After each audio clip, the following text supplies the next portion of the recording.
Magluluto po ako ng oyster mushroom. Request po ng aking anak na dalagita. Gigisa ko po siya sa bawang sibuyas. Ayan, nasunog yung ano. Pinatay ko muna yung apoy.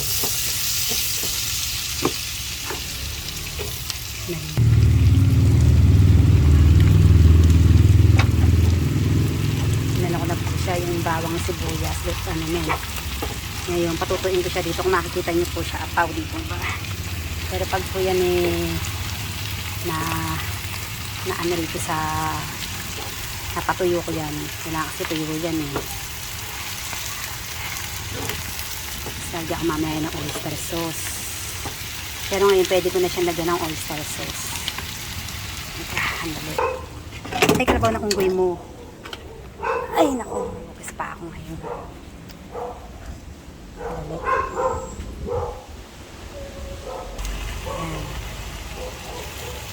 Yan po kasi kakatas po yan Ito niya po siyang lumiliit. Kanina apaw po yan. Hindi may kupo yan. Dati kasi ako marunong hinihiwa ko. Dapat pala hinihimay na parang kala niya siya manok. May natapon pa yata. Tuwiin ko muna po. Ayan ko na siya. Mas masarap kasi maraming paminta. Ito kasi paminta na to. Gusto ko to puro.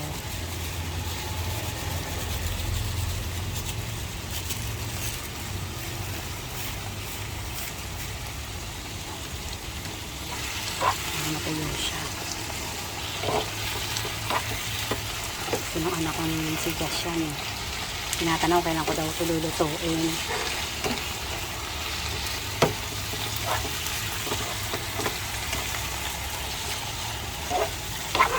Ayan po. Ayan po kasi kumatirang mushroom na ito. Lalagay ko na sayang.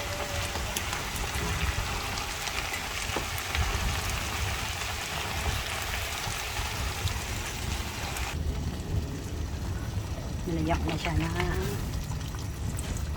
skin. Ayan. Parami yata na anong pong tubig. Okay lang yan. Kasi lalagyan ko naman yan ito.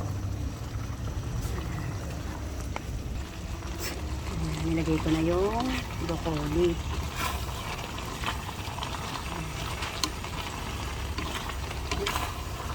Yung broccoli na hindi ko yung lulutuin na masyado kasi masarap yung medyo malutong.